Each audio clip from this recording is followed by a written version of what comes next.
It was rated higher than anything on NBC the prior week, except for The Office and Sports. Better than any episode of Dexter. It's the highest rated premiere of any episode or of any show on AMC. It's the highest rated episode of any show ever on AMC. So let's just put it mildly, it was a huge success, and hopefully ratings for tonight's episode were just as spectacular. Yeah, when you gave me the numbers originally, I was impressed, but I didn't really see the scope of it until you compared it to all of those other shows like you just did. So it's the highest rated premiere on cable this entire year. Just to put it that way. And the only show that outperformed it in its time slot was a network show, Desperate Housewives. And just barely. It was by not by much at all. So great work, everybody who watched. For everybody who watched the Nielsen box, you did your part. I think that we're going to start off with a voicemail. We got a couple of great voicemails after the premiere aired, and they're a little bit lengthy. I want to give a disclaimer that I edited them down a little bit just in the idea of time. We do appreciate getting them a lot, and we listen to them in there in full, but we'll play them a little bit edited just to move things along. But here is our first one. Hey, what's up, guys? This is Mike from Connecticut. I just listened to episode 6 of your The Walking Dead TV podcast. Thank you guys very much. It's awesome. You guys had mentioned that you wanted to hear from a non-reader of the comics, and I am a noob. Not even a comic person, but I love the show. I've seen many zombie movies before, and my issue with them is normally they have people walking around without weapons, yelling, without any kind of attention drawn to them, and it just kind of makes it not feasible at all. I thought they did a stellar job of, if you knock into something, you're going to track zombies, you can't shoot your gun, or else you're going to track zombies. I thought that was awesome. Two minor things with it, however, which one you pointed out was when he's under the tank and he shoots and he rolls over. He kind of got into the tank a little too quick, kind of like he knew that it was there already. It didn't really affect my viewing of it, but it was just a little thing. And the other little thing was, when they got back, and Morgan boards up the doors, but he's leaning downstairs, yet he's going to be attracting more zombies when he's shooting them. And when he's shooting them, won't they kind of just all horde around the house, and they're going to be stuck in there? Just another little thing. I know I thought a little too in-depth on it. Yeah, one more question I just had to throw out to you guys. Being a non-reader, I just would love to hear what you guys have to think of. Do you think I should start reading the comics, or wait until the season's over, or the whole series is over if it becomes a full series? And if so, if you do recommend me starting to read them now, what do you guys recommend, not being a comic person, the best and also the cheapest way of getting the source material, whether it be a book or the trades? So I don't really know what trades are, but trades. I'd love to hear from you guys. Overall, I thought it was an awesome show. I love the ending, the tank. I didn't know how he's going to get out. I still don't know, but I saw in the trailer, and that was my instant thought. I love the ending of getting on the radio and calling him an a**. It was a little tension breaker, and I can't wait till next week's episode, and I can't wait to hear from you guys as well. All right, thanks. Bye. Well, speaking of this one question, I think the cheapest way you could probably find the most bang for your buck on the Walking Dead comics front would be the compendium, if I'm not mistaken, because that's the first 40 issues? Yeah, it's actually the first 48, and I'm pretty sure it's on Amazon for like $30, I would say. And I guess we take for granted that people know what trades are. The trades are the softcover versions, the collections of the comic, but you maybe get 6 issues per trade. And those probably run, what are they running now? Maybe a little less than 10 for the first couple of volumes, and then probably like 15 or so. I know the first one was only $10. I can't remember if it went up. I think it did go up a few dollars on the second one. I was also going to mention one of our favorite websites, instocktrades.com. Everything they have there is at least 35% off, and it's comparable to Amazon. Sometimes you might find it a couple dollars cheaper at In Stock Trades, but we don't get any money for bringing them up, by the way. I like the website. I want people to know about it. I thought it was interesting. We take a lot of things for granted as comic book readers. When he said he didn't know what a trade was, I had to stop and think, well, if he didn't read comics, he wouldn't know what a trade was. That just kind of struck me. Yeah, so I guess to sum that part of the answer up, if you buy the trades, you're getting 6 issues a pop, and it's going to run you probably $10 each, which for 48 issues, you're talking about 8 trades. So maybe around $80. You grab the compendium, you're getting those same issues for about $30. As for when to start reading them, it looks like, we're going to get into the show discussion pretty soon. They're going way off the rails from the story in the book, so I don't think you'd really be spoiled much besides meeting the characters ahead of time. One other bit of advice I might give is, why don't you check out maybe 1 or 2 issues digital first? Get in there cheap and just make sure that you like the way the dialogue is written. I love the way Robert Kirkman writes dialogue, and I think all of us do, but there are people out there who just, it doesn't work for them. So maybe you want to double check and make sure that it's going to be something you'll like to read, storyline aside, the actual dialogue, before you pick up, a $30 book. But that's just a slight caveat there. Aren't they also releasing weekly reprints? That's true. They're going to be doing weekly reprints, 1 issue per week of the series, starting soon, right? Does anybody know what date that is? January. Okay, January. So yeah, he might not want to wait that long. But, plus, again, they kept the price of the reprints the same as cover price. It's $3 an issue. So now for those 48 issues, yeah, you're going to $150. So real quick, yeah, but I was thinking of what Jordan was saying about if you want to sample, get a taste of what the comic is like. Yeah, exactly. One question, or one thing we should point out probably, is that there are not just the options we even mentioned for you. You can get them single issues, the floppies, as we might call them in comic speak. Then you have trades, trade paperbacks, TPBs. Those are the 6-issue softcover collections. Then you have 12-issue hardcover collections. Are they oversized, guys? Yep. Okay, so they're going to be bigger, and we generally call them the books. Then there's also, I believe, a 24-issue edition, isn't there? Yes, there are. I think they call them omnibus editions. I know there's been 2 of them out, and I'm thinking the third one was just either released or solicited. It's got to be in the pipe somewhere. So you can get them 1 issue at a time, 6 at a time, 12 at a time, 24, or 48 at a time. There's plenty of options for whatever your wallet might allow or whatever your interest level is in The Walking Dead based on the first 2 episodes. I have a suggestion. I would wait at this point if you haven't read the books, and due to the fact that, as we've seen, like John just pointed out, that it appears that they are diverging widely from the path that Robert Kirkman laid out. I would think, maybe it's just me speaking of me of a very, very little brain, I would get confused if I'm watching the TV show and reading the books, because I have to process 2 things at the same time, and I wouldn't enjoy that much. Yeah, I agree completely. I'd wait till the season's over at least, and then in the downtime you have a whole year practically to get caught up. Yeah, I think that's a perfect suggestion. You don't have to wait till the whole show's over. In between seasons to fill the gaps, ask us, hey, how far did the season get in the comics? And then we'll tell you, So thanks again, Mike, for that voicemail. We really appreciate it. Like I said, we have another voicemail to play. We're going to kind of break it up and play that after we talk about the episode. And right now, I think we're going to get to some quick forum comments just to kind of spread things out. Jim, do you have those? Absolutely. If you would like to be part of our forums, we're exclusively available at forumforgeeks.com. Forumforgeeks.com will satisfy all your forum and geek needs. Comics, TV, movies, music, we cover it all. But it's also the home base for the Walking Dead TV podcast forums. And we get some really good comments on our last episode from some of the forum members. 80s Junkie says that he's glad the show is faithful in spirit and not a literal translation of the comic book, and I could definitely agree about that. Dark Knight Jared from Arizona had a lot of really good comments, including a fan-made opening title screen made with art from the comics, which is really cool. That's worth the trip to forumforgeeks.com just to check that out. Chub Toad from Texas had some nice things to say. Also, one of our listeners, Tal from Jakobstad, Finland, said that he enjoyed both the TV show and the podcast. Thank you, Tal. Thanks for listening out there. And our good friend Daryl Taylor, who's been a guest with us several times on the Legion of Dudes podcast, decided to continue the hatred for Lori that I started with episode 4 of the Walking Dead podcast by just saying, I hate you, Lori, in his post, and that's it. So we also heard from Nate Bjork. He also joined in on Lori hatred, saying that Lori was a word that rhymes with witch. And if you would like to have your forum, get your forum on at forumforgeeks.com, then just log in, look for the Walking Dead TV podcast forum, and give us some comments. We really appreciate all of your feedback. I also want to spotlight Arthur Ratnick from Two True Freaks. He had an awesome comment. Something, I think he was the first person anywhere online, I saw bring this up, but in the scene right after the credits where Rick and Shane are in the squad car eating, Shane is dipping his fries in Rick's ketchup when he wasn't looking. So some nice foreshadowing there, and great catch there, Arthur. Yes, because Shane is definitely dipping his fries in Rick's ketchup, so to speak. And we should also mention that also at Forum for Geeks, we have the entire Walking Dead podcast network. If you listen to our show and you go, that's great, but I want to be able to listen for hours more to more Walking Dead discussion, you can check out 5 different Walking Dead podcasts right now. We've got The Talking Dead, The Walking Dead Cast, Zombie Drill podcast, and Behind the Cutting Edge Walking Dead edition. All kinds of good stuff. Some of them are explicit, some of them are clean, some of them have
the comics I'm having, you're going to get a wide variety of stuff there, and all the discussion can take place at one place. Forumforgeeks.com, scroll down about halfway down the page, the Walking Dead Podcast Network. I'd like to ask Jim, since he wasn't on the first episode with us, and I'm really sorry, I was really looking forward to hearing your take on the first episode, Jim, but I know you're a busy man. Well, just give us a quick opinion, your take on episode 1. Well, it was interesting. I watched it with my wife, who has no knowledge or history of the comic book whatsoever. And myself, I'm fairly current. I think I'm up to like issue 60 or so. I think I'm about a trade or so behind. So we watched it together. And she was very much taken by the story and the characters. And I kind of explained to her that that was the deal with The Walking Dead. I mean, there are a lot of zombie movies out there, but the thing that really sets The Walking Dead apart is the character development and the way the characters develop over time, and how we find out that The Walking Dead doesn't only refer to the zombies, it refers to the survivors as well. If the quality and the level of writing and acting is going to be that consistent throughout the whole series, I think we're in for a really good ride. Well, unfortunately, after episode 2, this zombie says that's not going to be the case. Oh boy, a naysayer. Ouch. We're gonna, like I said, we're gonna leave our Tweeting Dead segment and another voicemail and our reviews and an email for after the episode talk. But I'm gonna turn this over to Jordan right now, and he's gonna run us through episode 2. All right, let's get right to it. All right, so Lori leaves the base camp and she goes into the woods to scrounge for food after Amy gets back. She senses someone's around her and then is silenced by Shane, who comes up behind her. They begin making out, but pause briefly so she can remove Rick's wedding ring from a chain around her neck, and then they go back to having dirty wood sex. That was a way to start off with a bang.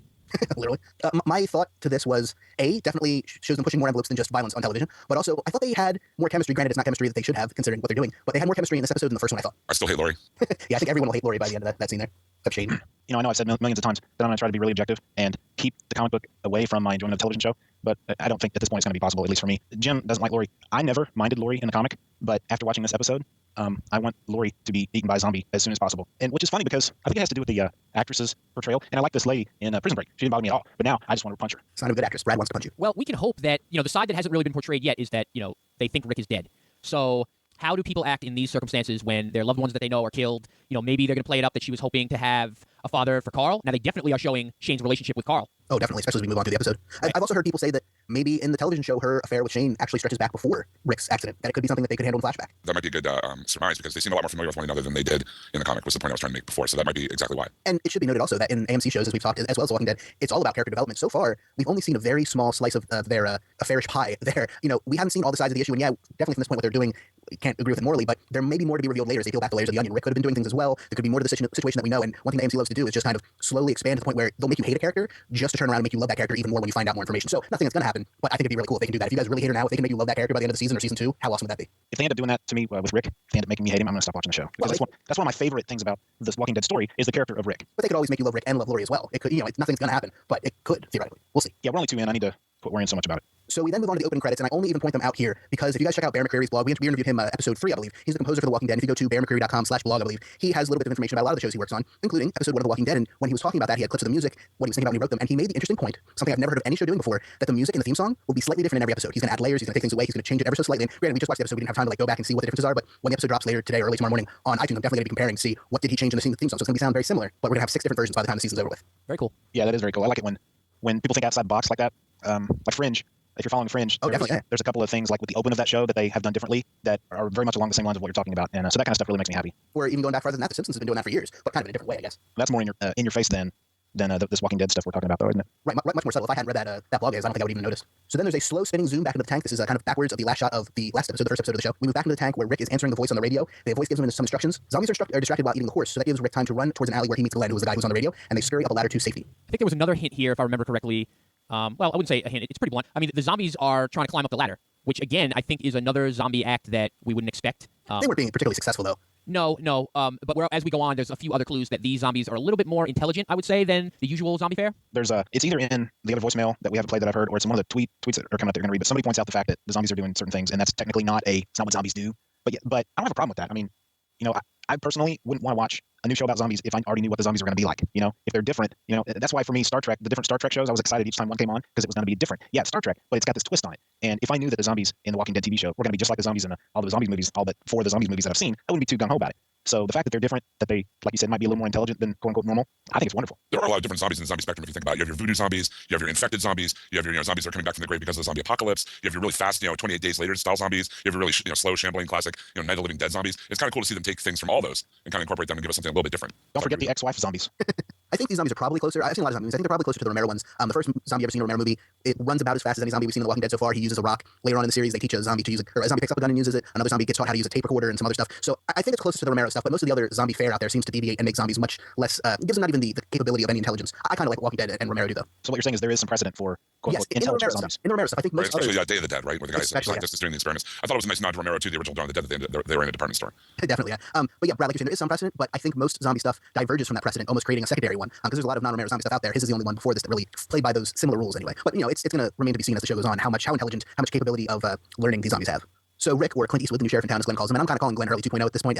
He seems like a worthy successor to the Hugo Reyes throne. They quickly get acquainted. They climb down another ladder into another alley and they radio for help. And at that point, T-Dog and Morales jump out of a door inside of the building and they've got baseball padding and bats and they take out 2 zombies while everyone else runs inside the department store. That was a pretty cool scene, I have to say, when they came out dressed in the armor and just went to town on those zombies. That tickled me. Yeah, I was going at baseball padding, but did anybody else get a really good look at exactly what they were wearing? I think you're on. I think it was like some catcher's equipment, and because you get your shin guards and your chest protector and your mask out of that. Because that store seemed to have a pretty wide variety of materials available, lab coats and baseball bats. And yeah, I'd say sporting goods is a safe way to go. I mean, we'll get to watch it again, but it was either like hockey goalie equipment or catcher's equipment or something like that. Right, so inside the department store, Andrea is not happy with Rick. We're introduced to Andrea, Morales, Jackie, and T-Dog, who are kind of the main group of survivors here. So Andrea holds a gun to Rick's head, and before being pulled back by Morales and Jackie, Rick's noise and shooting have drawn a bunch of zombies and trapped them all inside the store, so that's why Andrea's not happy with him at all. The zombies are trying to break through the glass doors, and they are slowly but surely succeeding. Rick says he was just trying to follow the helicopter, but the other survivors think he hallucinated it, and at that point they hear gunshots on the roof. Yeah, I guess we should go back a little bit to when Rick is being led. Well, he's not really being led. He's gotten the instructions from Glenn about how to get across, and he's just firing off shot after shot. And I think he mentions that he has 14 or 16 bullets, and he uses every single one. Yeah, I counted, and did I type it You up? said he got a full clip. I think I heard him fire 14 shots, but I'll have to listen to it later. And again, that has, as Mike brought up in the voicemail, that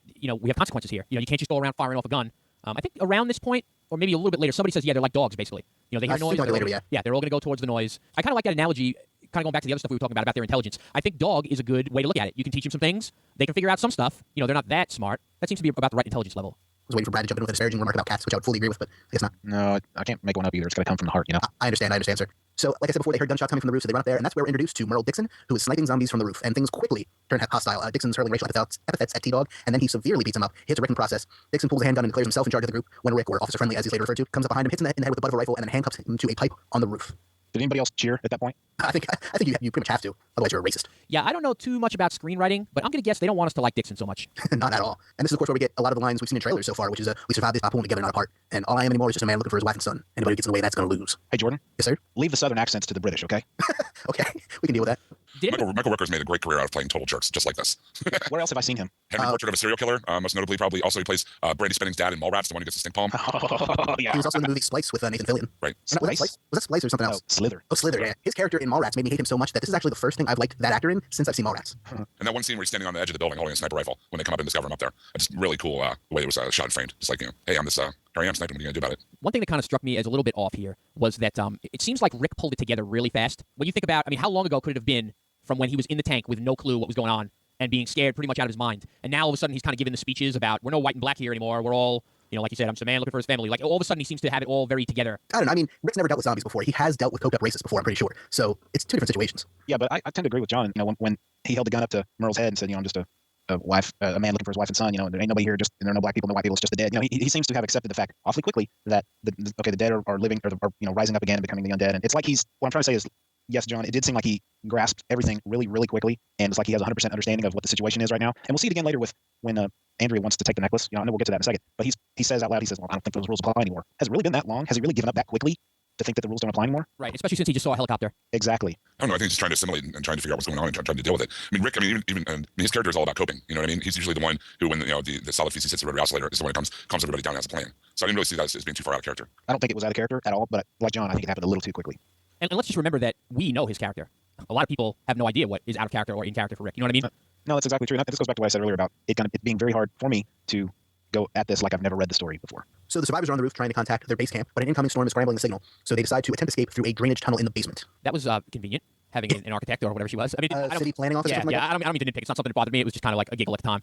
Jackie's one of our new characters, right? I think at this point, I feel comfortable in saying that I can really tell that Frank Darabont didn't direct this episode, and that the same person that wrote the first episode didn't write this episode. And that may not be the case, I'm assuming, but it does not feel like the first episode to me. I think it picked up a lot at the end, but we'll leave the end for when we get to it.